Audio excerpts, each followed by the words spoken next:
प्रवीण दरेकर बोला. सभापती महोदय, रबर टायरचे पायरोसिस करण्याच्या नावाखाली उभ्या झालेल्या अनेक कंपन्यांनी नागरिकांच्या जीवाशी सभापती महोदय खेळ चालवलाय आणि या कंपन्यांमधील प्रदूषित धुरामुळे नागरिक प्रचंड प्रमाणावर त्रस्त आहेत.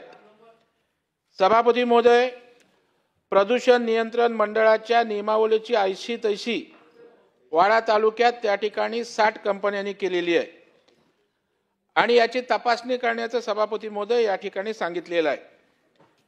सभापती महोदय, परदेशातून येणाऱ्या टायरचे विशिष्ट वातावरणात विघटन करून त्यापासून पायरो ऑइल, कार्बन ब्लॅक तसेच स्टीलचे उत्पादन या ठिकाणी घेतले जाते सभापती महोदय. आणि यात वाडा तालुक्यातील उसर, दिनकरपाडा, वडवली, बिलोशी, पालसई, सापना, किरवली, नेरोळी, कोणतोरणे या गावांमध्ये 60हून अधिक पायरोसिसचे कारखाने आहेत सभापती महोदय. दरम्यान हवेत मिसळणारे कार्बन फाईन रोखण्यासाठी आवश्यक स्क्रबर व प्रदूषण नियंत्रण यंत्रणेचा वापर बऱ्याचशा कारखान्यांकडून सभापती महोदय केला जात नाही आणि त्यामुळे श्वसनाच्या आरोग्यामध्ये त्या ठिकाणी त्रास लोकांना श्वसनाचा होतोय आणि कंपन्यांमधील प्रदूषित धुरामुळे त्वचा रोगाचा सुद्धा मंत्री महोदय त्या ठिकाणी सामना करावा लागतोय. सभापती महोदय, नियमांची ऐशी तैशी या ठिकाणी करून टाकलेली आहे. म्हणजे सदरचे कारखाने लोकवस्ती असते त्यापासून 500 मीटर दूर असणे आवश्यक आहे, परंतु हे सर्व कारखाने लोकवस्तीच्या 300 मीटरच्या अंतराच्या आतच त्या ठिकाणी आहेत आणि यावेळेला अनेक तक्रारी तिकडच्या नागरिकांनी केल्या, ग्रामस्थांनी केल्या. अगदी गणेश नाईक साहेबांचा पालकमंत्र्यांचा जनता दरबार होता, त्यावेळेलाही तक्रारी त्या ठिकाणी केल्या. काही ठिकाणी कारवाई करतोय सांगितलं, कारवाई केली गेली नाही. माझी आपल्याला या ठिकाणी विनंती आहे की या सर्व प्रकरणाची चौकशी करून पालकमंत्र्यांनी आदेश देऊन अशा प्रकारच्या कंपन्यांवर कारवाई का झाली नाही, तिथे श्वसनाचे आणि त्वचेचे रोग होत आहेत, त्या संदर्भात आपण काय करणार आहात आणि या अशा प्रकारच्या कंपन्यातील प्रदूषित धुरांमुळे नागरिकांचं त्रस्त जे जीवन झालंय त्याला दिलासा देण्यासाठी काय उपाययोजना करणार आहात? माननीय मंत्री महोदय. सन्माननीय सभापती महोदय, सन्माननीय ज्येष्ठ सदस्य प्रवीणजी दरेकर यांनी अत्यंत महत्त्वाचा प्रश्न विचारलेला आहे.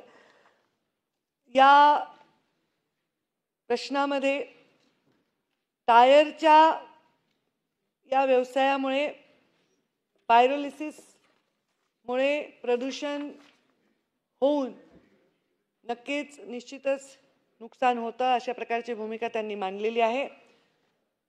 आपण ज्या ठिकाणची तक्रार किंवा ज्या ठिकाणची फॅक्ट मांडलेले आहेत त्यामध्ये 10 उद्योग सुरू होते, त्यापैकी 8 उद्योग आपण बंद करण्याचे आदेश दिलेले आहेत आणि ते सद्यस्थितीमध्ये बंद आहेत. 2 उरलेल्या उद्योगांमध्ये एका उद्योगामध्ये आग लागली, प्रचंड मोठं नुकसान झालं, त्यानिमित्ताने ते बंद आहे. आणि अजून एक उद्योग आहे त्याला निर्देश दिलेले आहेत, त्यांचे आम्ही जे फॅक्ट्स ते मांडणार आहेत त्याची प्रतीक्षा करत आहोत. यामध्ये नियम असे आहे की आपल्या विशिष्ट टायर जे इम्पोर्टेड टायर असतात त्या टायरवर प्रक्रिया करण्यासाठी परवानगी नाही. त्यांचे छोटे छोटे तुकडे करून ते रस्त्याच्या टारसाठी वगैरे वापरण्यासाठी उपयोगात आणता येऊ शकतात, पण त्याच्यावर या पायरोलिसिसमध्ये प्रक्रिया करण्याला मान्यता नाही. काही कंपन्यांमध्ये हे आढळून आल्यामुळे त्याला नोटीस देऊन ते बंद करण्यात आलेले आहेत. आता यावरही मी स्वतः मंत्री म्हणून जबाबदारीने सांगते, स्वतः पालकमंत्री तिथले गणेश नाईक यांनी मीटिंग घेतली, त्यांनी देखील प्रदूषण महामंडळाला तक्रार केली होती आणि त्यामुळे आम्ही त्याच्यावर गंभीर दखल घेतलेली आहे. पण अशी माझी माहिती मिळाली आहे की हे 9 बंद झालेले उद्योग देखील अवैधरित्या चालू आहेत आणि जर असं असेल तर हा अक्षम्य असा अपराध आहे. तर ते त्यांना आम्ही त्याच्यावर एक कारवाई करू आणि जर ते चालू आहे ते दाखवून देऊन सुद्धा जर तिथे ॲक्शन नसेल घेत तर ते आम्ही त्या अधिकाऱ्यांची सुद्धा त्याच्यामध्ये चौकशी करू. निरंजन डावखरे. सभापती महोदय, मी मंत्री महोदयांचे आभार व्यक्त करतो की बघत त्यांनी होतो, पण अतिशय हे सकारात्मक याकडे उत्तर उपस्थित दिलं. नसलेल्या माणसाची लाईट सभापती चालू महोदय, असल्यामुळे दुर्लक्ष झालं. प्रदूषण नियंत्रण मंडळाच्या एसओपीची पूर्तता न बघा ना, केल्यामुळे लाईट चालू आहे कारवाई तिथे. झालेली आहे. पण सभापती महोदय, ही कारवाई होत असताना खरं तर दिरंगाई किती झाली हे आपण लक्षात घेणं अतिशय गरजेचं आहे. माननीय पालकमंत्री गणेश नाईक साहेबांनी ज्यावेळेस आदेश दिले त्याच्यानंतर ही कारवाई झाली. आणि त्याच्यामध्ये सभापती महोदय, याच्या अगोदर ज्यावेळेस या संदर्भातली वारंवार तक्रारी केल्या जात होत्या त्यावेळेस जे हजारे म्हणून त्या तिकडे प्रादेशिक अधिकारी आहेत यांनी अशी भाषा वापरली की मला आत्ताच याच्यामध्ये मी आलो आहे, मला काय माहीत नाही, मी बघतो. हे जे खालच्या अधिकाऱ्यांकडनं दिरंगाई चालू आहे सभापती महोदय, याच्यामध्ये आपण शासन म्हणून कारवाई करणार का, हा माझा पहिला प्रश्न.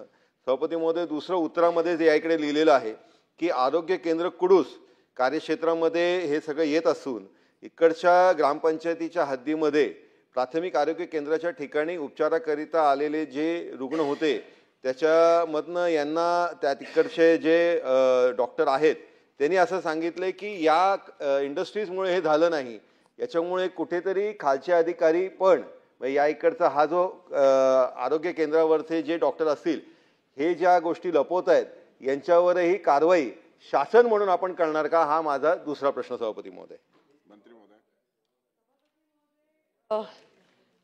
मी स्वतःहून माझ्या उत्तरात सांगितलं की माझी माहिती आहे की हे उद्योग बंद करूनही चालू आहे. ह्याचं तथ्य मला तपासावं लागेल आणि तपासण्यासाठी मला वेळ लागेल, त्यांच्यावर सडन इन्स्पेक्शन करावं लागेल, अचानक जाऊन धाड टाकावं लागेल. म्हणजे जर ते रात्री बेरात्री चालू करत असेल तर आम्हाला त्यांची लाईटचा पुरवठा बंद करावा लागेल. ह्या सगळ्या गोष्टी आल्या त्याच्यामध्ये. पण अशा उद्योगांच्या लक्षवेधी आणि उद्योगांच्या प्रश्नांना जेव्हा मी उत्तर देते दोनही सभागृहात, तर दरवेळी असं सांगितलं जातं की एवढ्या लोकांचा मृत्यू झालेला आहे. म्हणजे त्या जिल्ह्यात झालेले सर्व मृत्यूंचा आकडा हा या उद्योगाशी जोडणं हे टेक्निकली शक्य नाही. कारण कोणी मृत्यू कशाने झाली याचं पृथक्करण करण्याची आवश्यकता आहे. किंवा आरोग्य आता याच्यामध्ये प्रदूषण होतं तर ते प्रदूषण होत आहे तर त्याच्यावर तात्काळ कारवाई केली जाईल, बंद करण्यात. पण त्या प्रदूषणामुळेच तिथे होणारे सर्व रोग आहेत असं कोणताही डॉक्टर म्हणणार नाही. आणि आम्ही जेव्हा विभागाला माहिती घेतली तर त्यांनी सांगितलं की हे त्याच्यामुळेच असं सांगता येणार नाही, हेच तथ्य आहे. कारण अनेक गोष्टी, कोणी धूम्रपान करतं, कोणाला काही व्यसनं असतात त्यामुळे त्यांना काही आजार असतात, ह्या सगळ्या गोष्टीचं संकलन करून ती आकडेवारी दिलेली असते.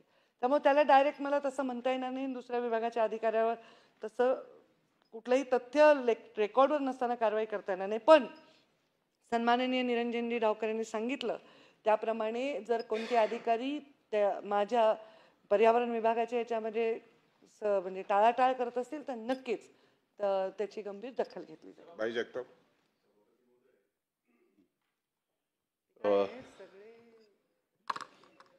खरं तर मंत्री महोदयांनी आपल्या उत्तरात ही गोष्ट मान्य केली की हे जे काही कारखाने होते त्यांच्या, हो आपल्या युनियन आहेतच तिकडे, तरी सुद्धा हे जे कारखाने आहेत त्या सगळ्या कारखान्यांपासून त्यांना तिथल्या नागरिकांना त्रास होत होता म्हणून ते बंद करण्याचे आदेश आपण दिले. आता प्रश्न असा आहे की आपण सांगितलेले जेवढे कारखाने बंद झाले किंवा नाही ते जर अवैधरित्या चालू आहेत तर कुणाच्या आशीर्वादाशिवाय तर अवैधरित्या चालू होणार नाहीत. काय होतंय की आपण सगळं आपल्या अंगावर घ्यायला पाहिजे, कारण आपण सक्षम आहात आणि शासन म्हणून आपली जबाबदारी आपण पार पडत आहात. परंतु हे जे काही अधिकारी आहेत आणि तिथली काही संबंधित असतील त्यांच्यामुळे हे चालू आहेत का अशी शंका जर माझ्या मनामध्ये येत असेल तर ती चुकीची होईल का, तर नाही होणार. आपण आपल्या उत्तरात सुस्पष्टपणे सांगितलंय